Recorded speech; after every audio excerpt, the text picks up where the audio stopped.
آج ایک انتہائی اہم مسئلہ اور ہمارے بہت سارے برادران اہل سنت نے یہ سوال کیا، خود حقیر سے شخصاً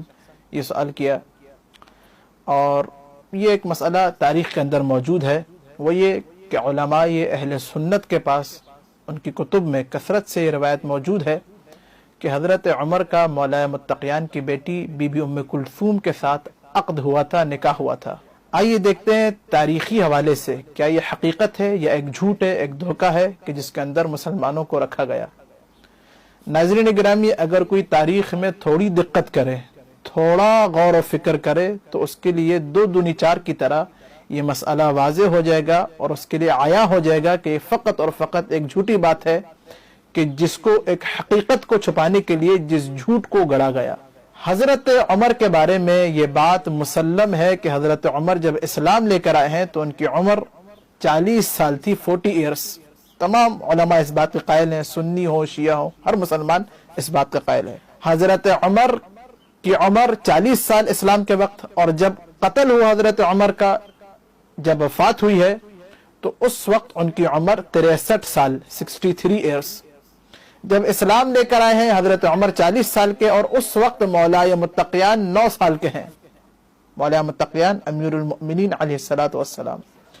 امیر المؤمنین کی جب شادی ہوئی ہے تو حضرت امیر المؤمنین مولا متقیان کی شادی کے وقت ان کی عمر 25 برس ہے، 25 ایئرس، یعنی کہ حضرت عمر کو اسلام لائے ہوئے 16 سال گزر چکے ہیں۔ یعنی یہ کہ جب مولا متقیان کی شادی ہوئی ہے تو مولا متقیان 25 برس کے اور حضرت عمر 56 ایئرس کے ہیں، 56 سال کے، شادی کے وقت مولا متقیان کی ابھی کوئی اولاد نہیں ہوئی ہے، ابھی مولا کی حضرت فاطمہ الزہرا سے عقد ہوا ہے اللہ کے حکم سے۔ اس وقت حضرت عمر کی جو عمر ہے وہ 56 ایئرس۔ مولا متقیان کی شادی کے بعد پہلی جو اولاد ہے، پہلے جو فرزند ہے وہ امام حسن مجتبی علیہ السلام، دوسرے فرزند امام حسین علیہ السلام، تیسری جو دختر ہے، تیسری جو بیٹی ہے وہ بی بی زینب کبریٰ سلام اللہ علیہا، اس کے بعد چوتھی آخر میں آ کے حضرت ام کلثوم سلام اللہ علیہا۔ علماء اہل سنت نے لکھا کہ یہ جو عقد ہوا ہے یہ 17 ہجری میں،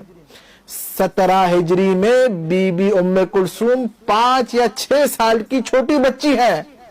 حضرت عمر کی عمر اس وقت 60 سال ہے۔ کیسے ہو سکتا ہے کہ وہ انسان، سیرت حضرت عمر رہی کہ جب ان کی خلافت کا دور رہا کہ جو 10 یا 11 سال ہے، اس کے اندر حضرت عمر سارے کے سارے اصحاب اور مسلمانوں کو سختی سے منع کرتے تھے، سرزنش کرتے تھے، ملامت کرتے تھے کہ چھوٹی عمر کی لڑکیوں سے شادی مت کرو، اس لڑکی سے شادی کرو جو تمہارا کفو ہو اور تمہارے کیا برابر ہو، تناسب ہو تم لوگوں کے درمیان۔ یہ حضرت عمر کی سیرت رہی جس کو علماء اہل سنت نے نقل کیا۔ کیسے ہو سکتا ہے حضرت عمر وہ کام کہ جس کی وہ خود سرزنش کرتے ہو، ملامت کرتے ہو، اس کو خود انجام دے آ کر۔ اور دوسرا وہ علی کے جو باب مدینۃ العلم ہے، تمام علماء اہل سنت اس بات کو مانتے ہیں، وہ کیسے اپنی 5 سال کی یا 6 سال کی بچی، جو کھیلتی کودتی بچی کی عمر اس دور میں کھیلنے کودنے کی ہوتی ہے، 5 یا 6 برس کی بچی کو 60 سالہ بوڑھے کو، علی کے جو باب مدینۃ العلم ہے، وہ اپنی بیٹی کو 60 سالہ بوڑھے کو دے دے عقد میں۔ کیسے ہو سکتا ہے یہ وہ جھوٹ ہے جو فقط اور فقط اس لیے باندھا گیا کہ تاکہ وہ ایک حقیقت کہ جو علماء اہل سنت کی کتب کے اندر موجود ہے، جس کو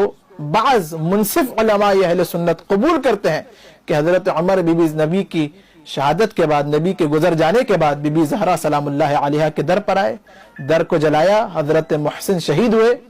اس حقیقت کو چھپانے کے لیے یہ جھوٹ باندھا گیا کہ بھئی عمر اور علی کے درمیان تو ایک دوستی تھی، وہ داماد تھے، تاکہ یہ جو حقیقت ہے اس کو بالکل کمرنگ کر دیا جائے، اس کو ختم کر دیا جائے کہ ایسا کوئی واقعہ ہوا ہی نہیں تھا۔ میں نے آپ لوگوں کے سامنے تاریخی حوالے دیے، اب قضاوت کرنا ہمارے سامعین کا کام ہے، ناظرین کا کام ہے، وہ خود آ کے تحقیق کریں، ہمارا کام بیان کرنا تھا۔ اور حضرت عمر کی جو 14 بیویاں تھی، ام کلثوم تھی، لیکن وہ ام کلثوم بنت جزعی نام کی آدمی کی بیٹی تھی کہ جو ام کلثوم، نہ کہ مولا علی کی بیٹی۔ ہرگز ایسا نہیں ہوا تاریخ میں۔ اور یہ بالکل ایک غلط اور جھوٹ ہے. حضرت ام کلثوم کا جو عقد ہوا تھا, جو نکاح ہوا تھا, وہ حضرت جعفر طیار کے بیٹے حضرت عون بن جعفر طیار کے ساتھ ہوا تھا, کہ جو کربلا میں امام حسین کے ساتھ شہید ہوئے. حضرت ام کلثوم کو مولا متقیان نے جعفر طیار کے بیٹے حضرت عون بن جعفر طیار کو دیا تھا, اور اپنی دوسری بیٹی حضرت بی بی زینب سلام اللہ علیہا کو حضرت جعفر طیار کے دوسرے بیٹے حضرت عبداللہ بن جعفر طیار کو دیا تھا. اور اس دور میں یہ بات بھی تاریخی کتب میں موجود ہے کہ اس دور میں یہ رسم تھی کہ ہاشمی اپنی بیٹیاں ہاشمیوں کو دیا کرتے تھے. اسی کے ساتھ ناظرین گرامی, آپ لوگوں کو ہم دعوت فکر دیتے ہیں کہ آئیے فکر کیجئے, تاریخ میں تھوڑا تتبع کیجئے, غور و فکر کیجئے, تاکہ ان جیسے جھوٹوں سے اور ان جیسے دھوکوں سے بچا جا سکے. وما علینا الا البلاغ المبین, وصلی اللہ علی سیدنا محمد وعطرتہ الطاہرین.